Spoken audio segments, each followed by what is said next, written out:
Pembelajaran minggu lalu kita telah belajar tentang listrik statis. Nah, sekarang kita akan belajar tentang listrik dinamis. Apa yang dimaksud dengan listrik dinamis? Listrik dinamis merupakan listrik yang mengalir atau listrik yang memerlukan arus listrik. Contohnya, seperti kalian menyalakan televisi, harus ada sumber listriknya. Kemudian kalian menyalakan kipas angin, kemudian menanak nasi, menyalakan lampu, itu juga harus ada sumber listriknya.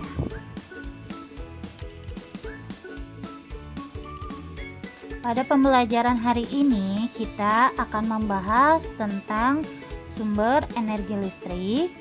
Kemudian kita akan membahas tentang besaran listrik dan juga kita akan membahas tentang rangkaian listrik. Ibu akan jelaskan satu persatu. Yang pertama, kita akan membahas tentang sumber energi listrik. Sumber energi listrik adalah segala sesuatu yang menghasilkan arus listrik. Contohnya yaitu baterai. Baterai merupakan sumber energi yang bekerja dengan menyimpan energi kimia pada baterai yang kemudian dikeluarkan kembali dalam bentuk energi listrik.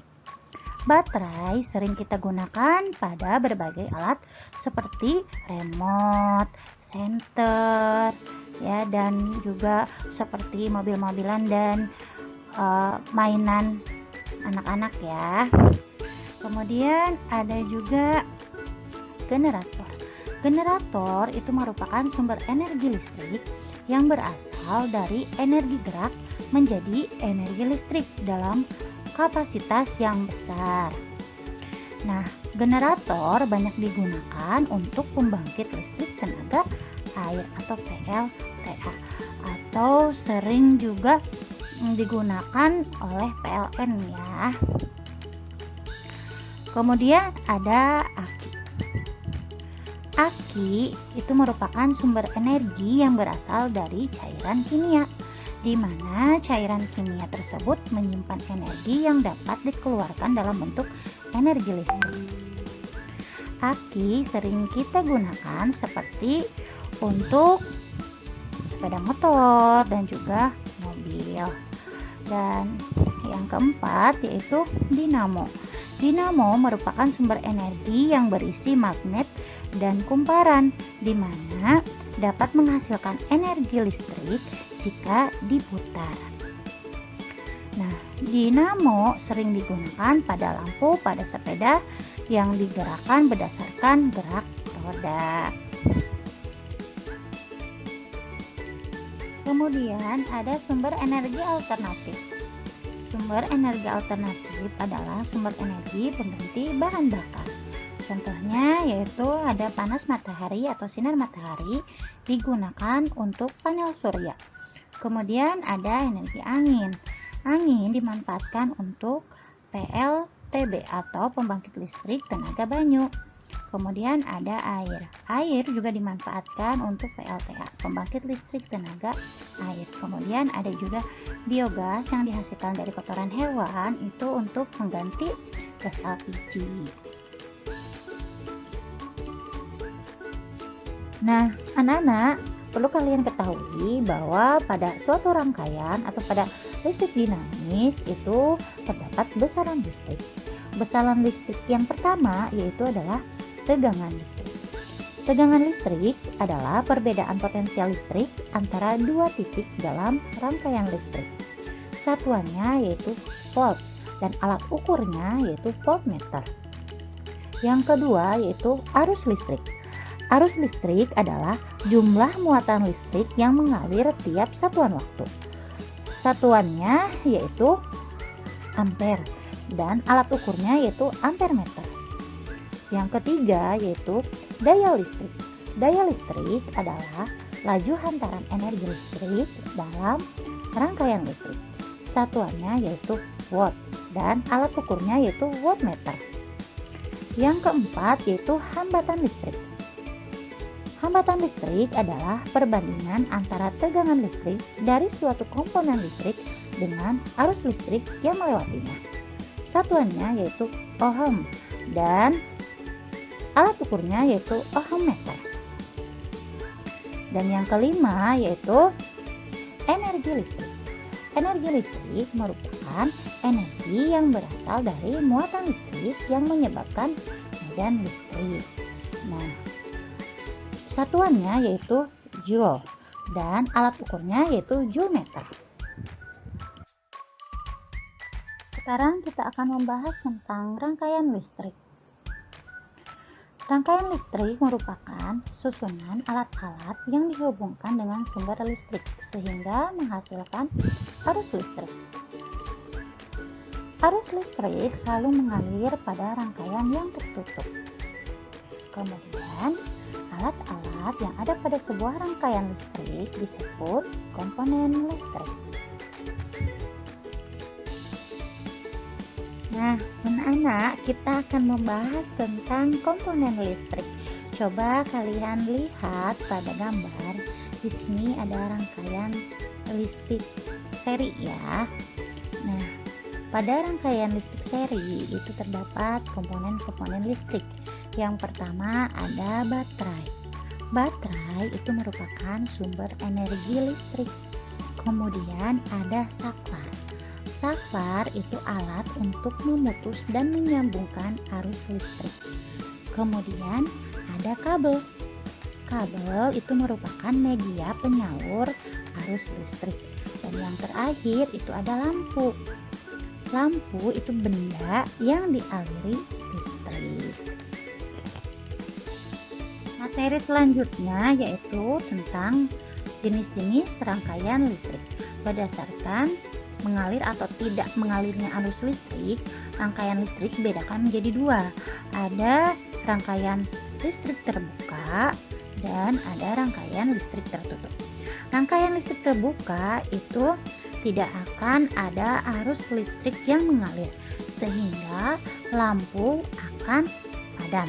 Sedangkan rangkaian listrik tertutup di sini akan ada arus listrik yang mengalir sehingga lampu akan menyala. Kemudian ada jenis-jenis rangkaian listrik berdasarkan rangkaiannya. Dibedakan menjadi tiga. Yang pertama ada rangkaian seri, yang kedua ada rangkaian paralel, dan yang ketiga ada rangkaian campuran. Nah, Ibu akan jelaskan satu persatu. Yang pertama yaitu rangkaian seri. Coba kalian bisa lihat ya di gambar. Di sini ada dua buah lampu. Ya, ada dua buah lampu yang dipasang berderet ke samping. Karena rangkaian seri itu merupakan rangkaian listrik yang disusun berderet tanpa cabang. Kelebihan dan kekurangan rangkaian seri. Yang pertama yaitu kelebihannya. Rangkaian seri membutuhkan sedikit komponen listrik sehingga biaya pembuatan rangkaian seri lebih sedikit atau lebih hemat. Sekarang kekurangannya. Yang pertama yaitu jika salah satu lampu padam, maka lampu yang lain ikut padam atau mati.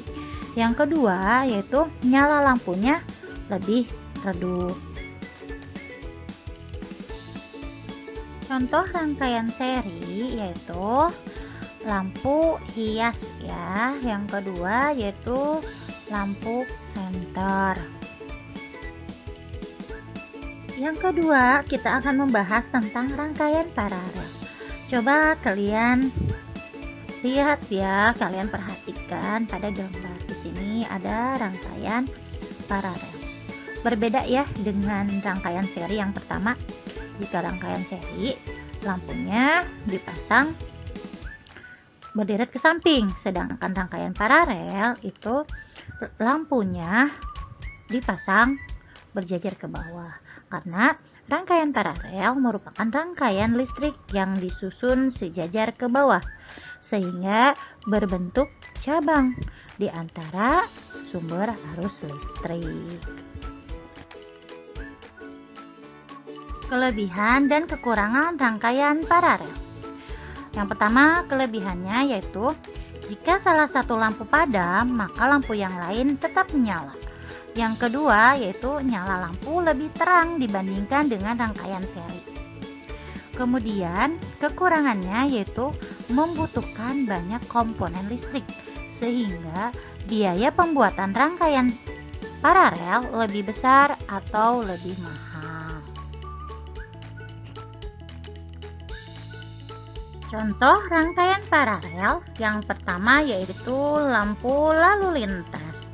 Yang kedua yaitu lampu rangkaian di rumah. Makanya kalau kalian mematikan lampu di ruangan tamu, maka lampu-lampu yang lain di ruangan yang lain tetap menyala ya. Yang ketiga yaitu rangkaian campuran. Coba kalian perhatikan ya gambar rangkaian campuran. Di sini ada rangkaian seri dan juga rangkaian paralel.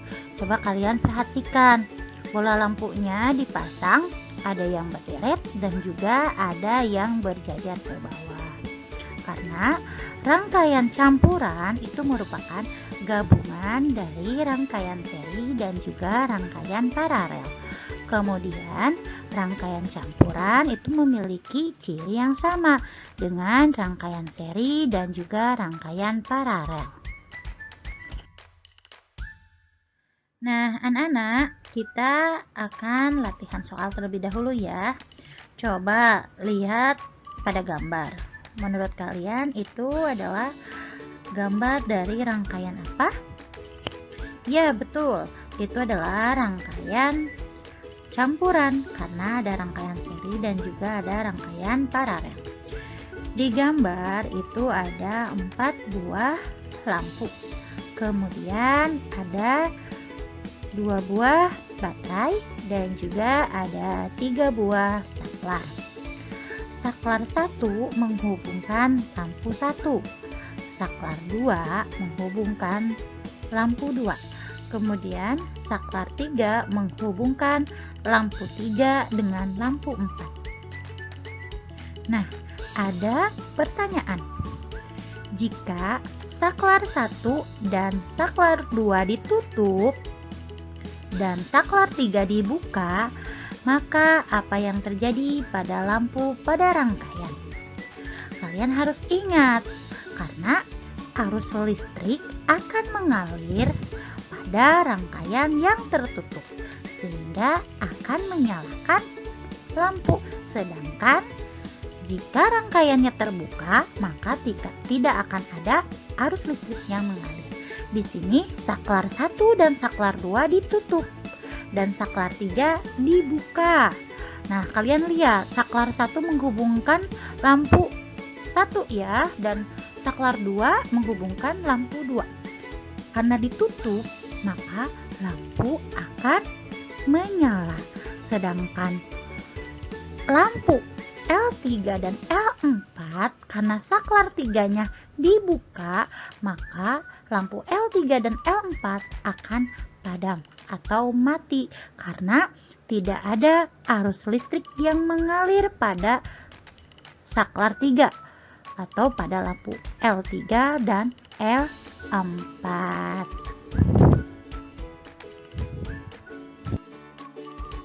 Sekarang latihan soal yang kedua supaya kalian lebih paham. Di sini ada rangkaian campuran. Ada 2 buah saklar. Ada saklar 1 dan saklar 2. Saklar 1 menghubungkan lampu 1, 2, dan 3. Sedangkan saklar 2 menghubungkan lampu 4, 5, dan 6. Nah, di sini ada sebuah pertanyaan. Jika saklar S1 dibuka dan saklar S2 ditutup, maka apa yang terjadi pada lampu pada rangkaian tersebut? Nah, kalian harus ingat, jika rangkaian itu dibuka, maka tidak ada arus listrik yang mengalir sehingga lampu akan padam atau mati. Sedangkan jika ditutup, maka akan ada arus listrik yang mengalir sehingga lampu akan menyala. Karena S1 dibuka, maka tidak ada arus listrik yang mengalir pada lampu 1, 2, dan 3. Sehingga lampu 1, 2, dan 3 akan padam. Sedangkan lampu yang berada pada saklar 2, karena saklar 2-nya ditutup, maka ada arus listrik yang mengalir sehingga lampu 4, 5, dan 6 akan menyala. Nah, anak-anak, kita akan evaluasi terlebih dahulu untuk pembelajaran hari ini. Nah, anak-anak, untuk evaluasi yang pertama yaitu tentang rangkaian listrik. Di sini ada pertanyaan, yaitu jika S1 ditutup dan S2 dibuka, maka apa yang terjadi pada lampu pada rangkaian tersebut?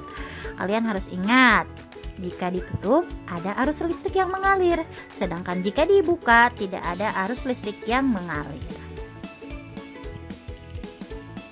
Evaluasi yang kedua masih pada rangkaian campuran. Nah, di sini ada soal jika saklar 1 dan saklar 3 dibuka dan saklar 2 ditutup, maka apa yang terjadi pada lampu-lampu pada rangkaian tersebut ya.